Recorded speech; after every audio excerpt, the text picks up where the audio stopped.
Jackson County is rolling out a new effort aimed at attracting young professionals and boosting home ownership, with incentives of up to $60,000 for qualifying buyers. It's part of the new Build in Jackson program tied to the city's ongoing push to develop new housing and grow its workforce. I spoke with Community Growth Fellow Alexie Milukhin to learn more about how the program works, who it's designed for, and what it could mean for both new and current residents in the area. Just to kind of kick things off, I do want to just start simple. Sure. So, what problem is Build in Jackson trying to solve, and why tie home ownership directly to workforce attraction?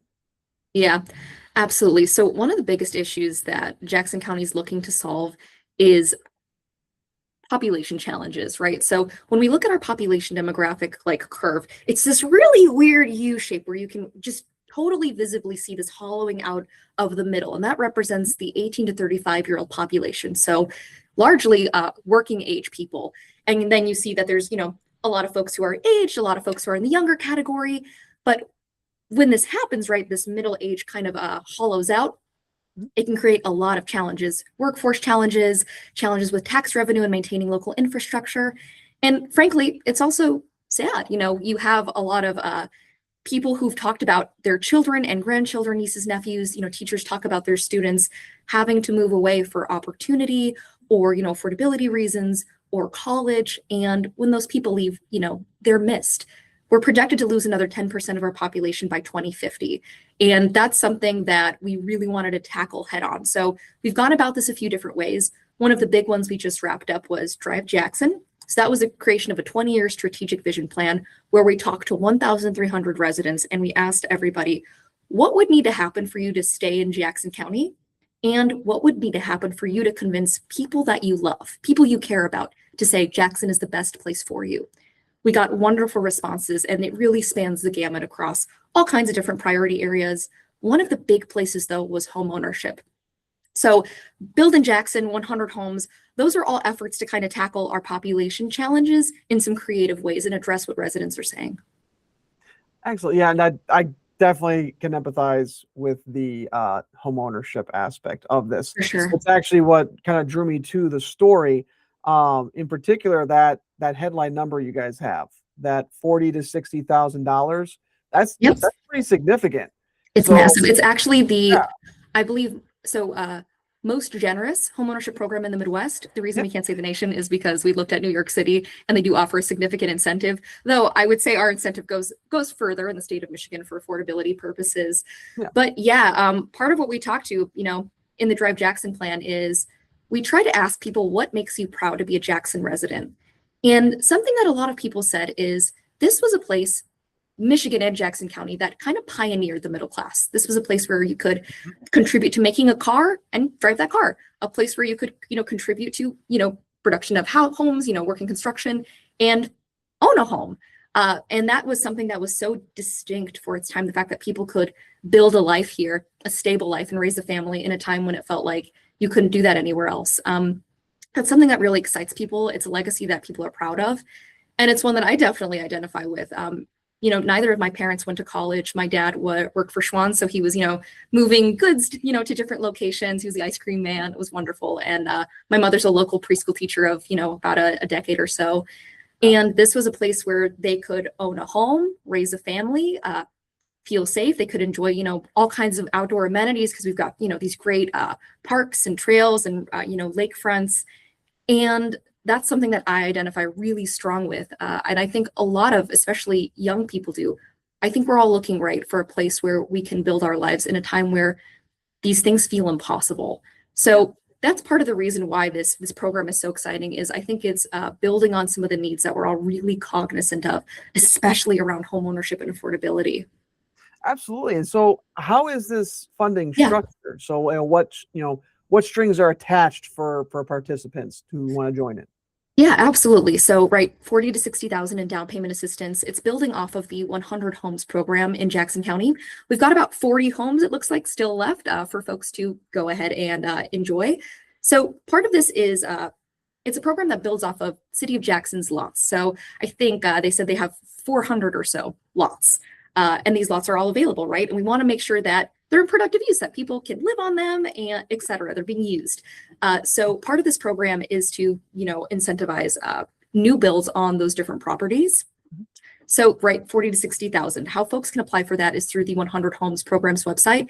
And I do want to emphasize that program is open to any age category. It's open to residents of Jackson County. It's just open to, folks in the state of Michigan and across the nation. That is an open program. So, maybe you're not in that age range of young professional for Build in Jackson, which is that additive layer of, mentorship, wraparound support, professional development opportunities. But though, you might not be in that demographic, you would still be able to qualify for 100 homes. Part of that process, right, is to fill out that application on their website and then get pre-qualified for a mortgage and kind of go through that, standard home buying process. And then we also have an interest form on our website, which is to indicate if you are, a young professional who's looking to build your life in Jackson County. So that could be representative of somebody who's a recent college grad from like Spring Arbor University, Jackson College, and you're looking to stay here. It could be somebody like me, somebody who someone who's raised in Jackson County and, went off to college. I went to Michigan State and then the University of Michigan, and now is like, I want to go back home. I want to go back home and see my family. So it could encompass that. It also could be somebody who isn't from Jackson County, for instance, like, a nurse, a teacher, somebody who's looking to come for workforce opportunities that we have in spades, here in the county. So what we're really looking for is to create a diverse cohort of young professionals for the Build in Jackson program, layer in these, home buying opportunities, but also opportunities for community integration, and really just help our community grow. Absolutely. And that is interesting to hear the part of it, not the, the Drive Jackson, but the Build in Jackson had that aspect of support for the younger folks who would be qualifying for that. Because that was something I did want to ask about. Totally. In particular, because programs like this often skew towards younger professionals, as we're discussing, 18 years old. But realistically, a lot of people in that range are still in some type of training, right, school, or even an entry-level job where they're just starting off in the world. Yep. So with the bulk of it, that's why I wanted to ask, was there something for, say, the older folks who might be in their early 40s, but still in that position where they're having a hard time getting a home? 100%. So 100 Homes, as I said, is for all kinds of different people. My mother is, what? Actually, I don't think she'd like me to talk about her age on the radio, but she's a lovely person. She's wonderful, but she's not, in that 18 to 34 cohort, but she doesn't own a home, and it's something that's been out of reach for a lot of, folks. So that's why I'm really glad that the 100 Homes program is so expansive, and so many, people of all kinds of different, backgrounds representing different experiences can participate. That made me feel really excited. And, I send her the link every day to apply for it. So we'll see if she does. But we wanted to have this additive layer for young people. I know you're speaking to how it already seems like there's a lot of programs for young people out there. And I do hear that. But at the same time, when we look at a lot of really important milestones or mile markers of prosperity, young people in ages 18 to 34 are being left behind in some really major ways nationally. So when we look at homeownership rates, those are pretty significantly not elevated compared to other cohorts. When we look at poverty rates, it is highest for ages 18 to 35. When we look at unemployment rates, very, very high for that age category, especially among recent college grads. So this is a population that is feeling left behind, for large part because they're being left behind. Another statistic that's super, just relevant to this homeownership piece is that 1 in 10 Gen Zers feel that they will never be able to buy a home, ever. 1 in 5 millennials say the same thing. And, I think the rebuttal to that might be, oh, maybe they don't want a home. But, that isn't correct either. When we talk to young people, especially in Gen Z, I think it's just under 90% that say homeownership is core to the American dream. So it's this, really tragic mismatch, right, of people who are really looking for homeownership, but also feel consistently priced out. So that's why I'm really excited that Jackson's raised its hand in such an important way to make sure that young people have this opportunity to attain a home and to be, ingrained in a community. Because at this time, I think a lot of folks are feeling left behind. No, I agree. I'm 37. So I'm in the millennial category for that 1 in 5. Yep. So I do agree with this, and that's why I wanted to press that, just to show this is an issue A that does hundred affect, percent. yes, it affects older folks, but there's a large amount of the younger generation who are having a hard time just getting their lives started. Started. Right. And And so, that's exactly what Build in Jackson is meant to be for those folks. So 100 Homes helps get everybody into, pathways to homeownership. But Build in Jackson is exactly what you're saying. Getting that start can be the most lucrative piece of this because how can you build anything if you don't have a solid foundation? yes. And so now I know you are tying this to newly constructed homes. How many units? I don't remember if you actually had mentioned this. How many units are actually available? And is there a risk for demand outpacing supply very quickly? Yeah, so we have, let's see, so 100 Homes program. We have 50 something that, I think are currently in progress or have already been built, and then 40 something in terms of ones that are still available. So I know you mentioned demand. I will say that the program, it looks like, has been live for, a year, maybe two. So it has been out there for a second, folks have had, there's been some time to apply that kind of thing. So actually what we're looking to do right now is continue to circulate the opportunity. We'd like to see more applications in for this program, and we'd like to make sure that people are, well aware of how wonderful it is and are able to go ahead and apply for it.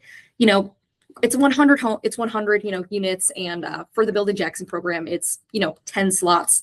But the exciting thing about, I appreciate you mentioning demand, is if we look at our Build in Jackson program and demand outpaces that, those 10, potentially with an understanding that there are, over 100, lots in the city of Jackson, potentially there could be room to, largen that cohort. It all depends on the kinds of applications that we get in and, making sure that this is something that folks want to be a part of. Awesome.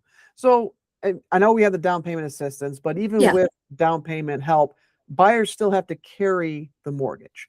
So what does affordability look like after the incentive? Are these homes realistically attainable for, say, mid-income workers? This is something we wanted to be really cognizant of. So obviously you have to be pre-approved for a mortgage. Yes. The market price of the home is already at a reduced level. So that's really helpful, especially because this is a new build. Yeah. So part of what's really exciting is you need to be, what is it, under 120% AMI to be a part of the 100 Homes program. So for a single person, that's around $70,000. In Jackson County, I think the median income is something in the ballpark of 60. I think it's a bit around like $60,000. So it is meant to be priced that we're cognizant of that price point, right? When we think For about the middle area. income earners. Yeah.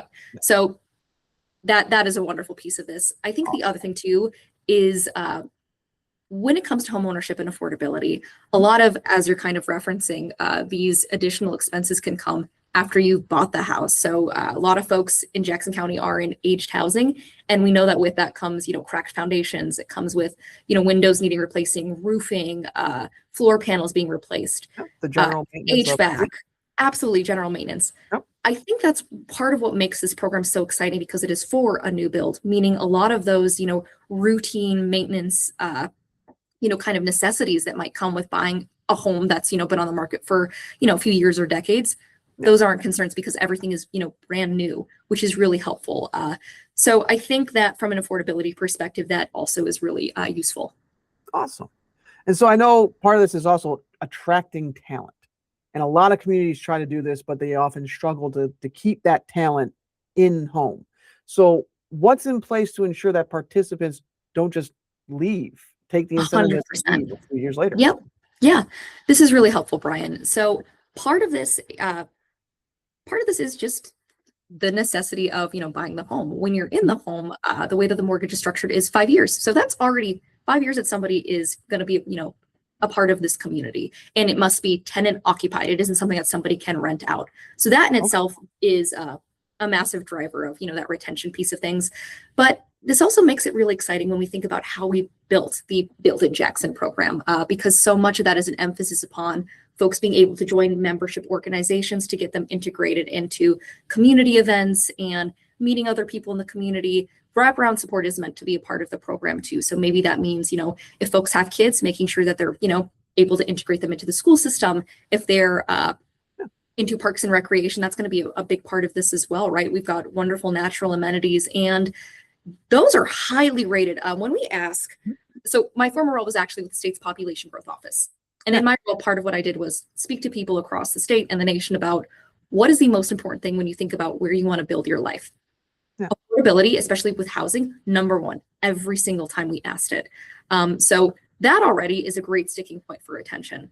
But when we look at what else was always consistently top 5, walkability was huge. That's why it's pretty exciting, because with this Build in Jackson program, we're actually looking to make sure that those homes are located within the walking radius of the city of like downtown Jackson, and with the radius of the other participants. So already there's this kind of piece of walkability there. So these like amenities in the downtown spaces, it's dense and it's right there. Another piece of this, right, is outdoor recreation that is also consistently rated top 5. So we're really excited that we're going to get this opportunity to get people acclimated with our trails, our waterways, and all of the, beautiful public amenities that we've got that are natural. Just because we know that from a retention standpoint, this is what young people consistently say. This is a reason why I would stay somewhere. This is something that would retain me. So we really intentionally designed this program with those kind of facets in mind. And I think the thought is here, right? If folks are getting that intentional wraparound support across, a year, and then they're staying here for 5 years, that in itself is quite a massive difference. Well, and also with, building everything kind of close to the downtown area for the walking, but also in a similar neighborhood, you're almost creating that community built in as you're going into the program. So it does kind of help, I think, in that regard, because you would have automatically built-in neighbors like, oh, we're in the same program kind of thing. But the goal is, yes, for people to get to know each other, right, and get to know this community. And that is going to be a big part of the application in itself. What we're looking for is people who see themselves building their lives in Jackson. And that's what we're going to be looking for, right? How does Jackson, like specifically, fit into the plan of your life? What about it, appeals to you? But also, this program, how does this program help you get your start? So we're going to be looking for people who can speak to those things. And, as somebody who grew up here, I love this community. My family lives in this community. I'm really excited to hear what people have to say on that front. Nice. So what does success look like in, say, 5 years? Are you guys measuring this in homes built, people retained, or maybe broader economic growth? Yeah, totally. So we're still doing some work on the back end this is still in progress. Actually, we put this together in just, a few short weeks, which is really, really exciting. So I think part of measurement is going to be speaking with the folks who are part of this initial pilot. So pilot means we're trying something out, we're going to see how it goes. So I think a big part of this is going to be asking about their experience and seeing, what supports were most useful, which ones weren't there, but, potentially could be. A lot of this also depends, how we measure on who's a part of that initial cohort. For instance, if a lot of the applicants we get are young families, probably some of what we, want to talk to them about is what could be helpful to you as a young family moving into an area or, being retained in an area. Is it, childcare support? Is it, more access or connection points with, amenities that are geared around children? So, that all depends on the different applications that we get as a part of this cohort. Or maybe it's a bunch of recent college graduates that end up applying and they say, we just got here. What's most important to us are exposure opportunities for career development or mentorship. So a lot of what we measure is probably going to be pretty closely connected to who winds up in the cohort. Awesome. And so I guess for the last thing before we wrap up today, what is out of everything we've covered so far today, what is something that we haven't that maybe you want to make sure that the folks in Michigan and around Jackson here in Illinois know about this program? Absolutely. So I think what I'd probably address in this program are a few things. Firstly, part of what makes this exciting is how intentional it's been built, right? So where a lot of this thinking kind of started is with the Drive Jackson strategic plan, where we were talking with over 1,000 Jackson residents about what they'd like to see in this community. And actually so many people brought up, we want opportunities for young people, we want opportunities for young people and homeownership, that we've created these intentional programs about that. I think, especially lately, people are looking for communities that don't just talk about important issues, but are actually doing things about those issues. I know that's something that matters to me very, very much. I'm really action oriented, and I think a lot of people are kind of hungry for that, for people who are doers. And in Jackson, this has been really, really important to see, right? Because we've got this plan, but also, we said home ownership is important to us. And our giving $40,000 to $60,000 to people to get into a home. We said building intentional pathways for young people is important to us. And we've created this program that has tons of different partners that are going to be a part of it in order to make sure that people feel integrated into this community and are able to stay here. So we raise our hands often and say that public parks, our trails, our lakes, our waterways are really important to us. And we've got some wonderful projects in the works towards, trail expansion and just developing our outdoor recreational amenities. Some of those are still in the works and can't talk about them quite yet, but they're very exciting. So this is something where we are doing things that matter to our residents and to people across the state of Michigan. And that's an exciting place to be situated in. It's a place where you can have, a really sizable impact because there's momentum here. So that I think is the most important, kind of illustrative thing that I think these projects and programs, show. I'm Ryan Vish for WLEN, Lenawee's local news station.